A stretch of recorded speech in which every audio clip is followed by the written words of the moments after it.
Dear friends, we are almost at the end of the month-long Jewish festivals of the autumn. This Shabbat, we will welcome the festival of Simchat Torah. We will read together and finish the last verses of the book of Deuteronomy and read the first verses of the book of Genesis. Our understanding of time is twofold. On the one hand, time is linear, heading towards a future that we are constantly creating.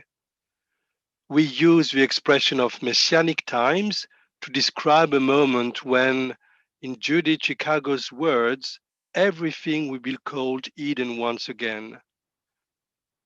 But at the same time, we live in cycles. We go through a wheel of events and opportunities to learn, and we look back to them every year as if to see how we have grown these past 12 months. The last word of Torah is Israel, and the first is Bereshit.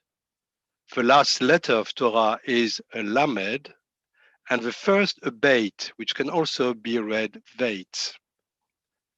Combined, Lamed and Veit, they form the word Lev, heart. At the heart of Israel is God and God's Torah, and in the heart of each Jew, a love for life. When we finish a cycle, we can look back and assess where we are now, as we did some days ago on Yom Kippur. But when we start a new cycle, a new beginning in the sense of the first word of Torah, Bereshit, which means in a beginning, we open our heart and mind to new possibilities, to new adventures. Sukkot, that we are finishing on Friday, is a time of impermanence.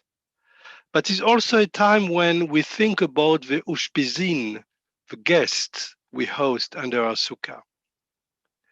As I said on Friday evening, we will conclude the week of Sukkot by opening the first book of Torah. But we also want to remember that there are people on this planet who do not have the same privileges and rights that we enjoy. As we are about to leave the EU, we want to think about the child refugees who want to be reunited with their families who live lawfully in this country. There are attempts to job this right using Brexit as a pretext, and yet the Lords have passed an amendment that protect this right. It has now to go to the Commons, and we will ask you on Friday evening and explain also why we do so.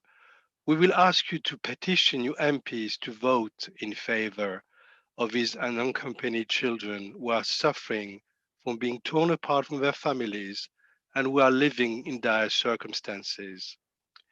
It is our moral duty as progressive Jews to raise our voice to protect the vulnerable among us.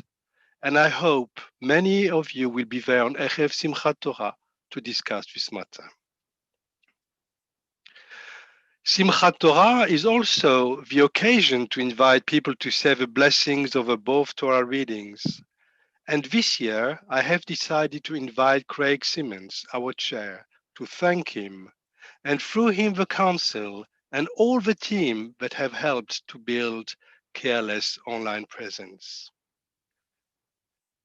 And for the book of Genesis, I have invited Jenny Osorio, and through her, the entire Keep in Touch team, we have made sure that all our members were contacted on a regular basis. And lastly, you may have received by now the message which explain under which conditions we are reopening the synagogue.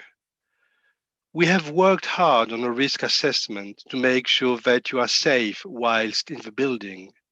But for those who decide to follow online, don't worry. We will continue to be there with you in your homes as we did before. Moadim lesimcha. It is indeed a season for gladness, and I'll see you on Shabbat.